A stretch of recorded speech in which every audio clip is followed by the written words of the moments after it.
పార్లమెంట్లో బెంగళూరు ఎంపీ తేజస్వి సూర్య తెలంగాణ ఏర్పాటుపై చేసిన వివాదాస్పద వ్యాఖ్యలు ఇప్పుడు అగ్గిరాజేస్తున్నాయి. తెలంగాణ రాష్ట్రాన్ని శత్రుదేశం పాకిస్తాన్తో పోల్చడంపై బీఆర్ఎస్ శ్రేణులు తీవ్రస్థాయిలో విరుచుపడుతున్నాయి. హైదరాబాద్లోని లాంపల్లి ఎంజే మార్కెట్ చౌరస్తా వద్ద గోషామహల్ బీఆర్ఎస్ నాయకులు భారీ నిరసన చేపట్టారు. తేజస్వి సూర్య దిష్టిబొమ్మతో భారీ ర్యాలీగా తరలివచ్చిన బీఆర్ఎస్ నాయకులు ఎంజే మార్కెట్ కూడల్లో దాన్ని దహనం చేశారు.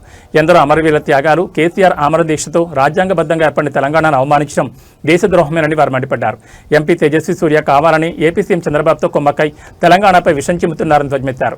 రాష్ట్రం నుంచి ప్రాతినిధ్యం వహిస్తున్న 17 మంది కాంగ్రెస్, బీజేపీ ఎంపీలు తెలంగాణను అవమానిస్తున్నా ఎందుకు నోరు మెదపడం లేదని నిలదీశారు.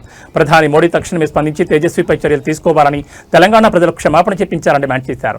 లేని పక్షంలో తేజస్వి సూర్య ఎప్పుడు తెలంగాణలో అడుగుపెట్టినా చెప్పులతో కొడతామని నాయకులు తీవ్రంగా హెచ్చరించారు.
सामने जाकर निरसन प्रदर्शन करके गांडों के सर का हम लड़के